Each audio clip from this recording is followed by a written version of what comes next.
പ്രിയമുള്ളവരെ, 2026 വരവേൽക്കാൻ ഒരുങ്ങുകയാണ് ലോകം.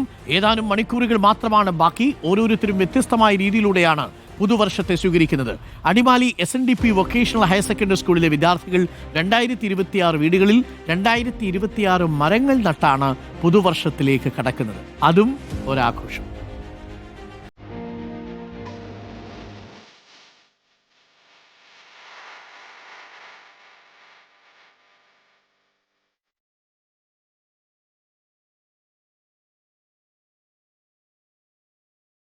ഓരോ പുതുവർഷവും പിറക്കുന്നത് പുതിയ പ്രതീക്ഷകളോടെയാണ്.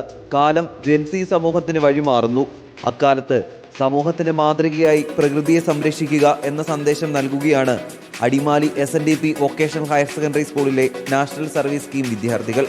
പുതുവർഷത്തെ പച്ചപ്പണിയിച്ച് വരവേൽക്കുന്നതിനായി SNDP വൊക്കേഷണൽ ഹയർ സെക്കൻഡറി സ്കൂളിലെ NSS വോളണ്ടിയേഴ്സായ ഞങ്ങൾ 2026 വരവേൽക്കുന്നതിനായി 2026 ഫലവൃക്ഷ തൈകളാണ് നടുന്നത്. വിദ്യാർത്ഥികളിൽ പരിസ്ഥിതി ബോധം വളർത്തിയെടുക്കുക എന്നുള്ളതാണ് ഞങ്ങളുടെ ലക്ഷ്യം. ഞങ്ങളുടെ പ്രോജക്റ്റിൻ്റെ പേര് ഹരിതാരമം എന്നാണ്. ഹരിത കേരള മിഷനും വനംവകുപ്പുമായി സഹകരിച്ചാണ് ഹരിതാരമം പദ്ധതി നടപ്പാക്കുന്നത്. 40 വിദ്യാർത്ഥികൾ 5 ഗ്രൂപ്പുകളായി തിരിഞ്ഞാണ് ഫലവൃക്ഷ തൈകൾ നടുന്നത്. കുട്ടികളിൽ വിദ്യാർത്ഥികളിലും വോളണ്ടിയേഴ്സിൻ്റെ ഇടയിലും പരിസ്ഥിതി ബോധം വളർത്തുക എന്നുള്ളതാണ് ഞങ്ങൾ ഈ പ്രോജക്റ്റ് കൊണ്ട് പ്രധാനമായിട്ടും ലക്ഷ്യം വയ്ക്കുന്നത്.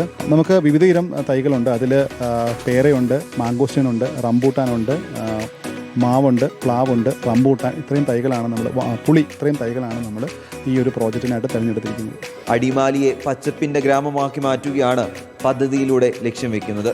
റിപ്പോർട്ടർ, ഇടുക്കി. അപ്പോൾ സംഭവം പല രീതിയിലൊക്കെ മനുഷ്യർ ഈ ന്യൂ ഇയറിനെ വരവേൽക്കുന്നു. ചില മനുഷ്യർ ടെറസിൻ്റെയൊക്കെ ഫ്ലാറ്റിൻ്റെയും വീടുകളിലേക്ക് ടെറസിൽ പോയിരുന്ന് റേഡിയോ ട്യൂൺ ചെയ്ത് പാട്ട് കേട്ട് പുതുവത്സരം ആഘോഷിക്കും. ഇടയ്ക്ക് ചില മനുഷ്യർ അങ്ങനെയല്ല, ചില കുസൃതികളൊക്കെ കാണിച്ച് ന്യൂ ഇയർ ആഘോഷിക്കും. എന്താണെങ്കിലും ലഹരിയെ മാറ്റി നിർത്തിക്കൊണ്ടുള്ള പുതുവത്സരാഘോഷത്തിനാണ്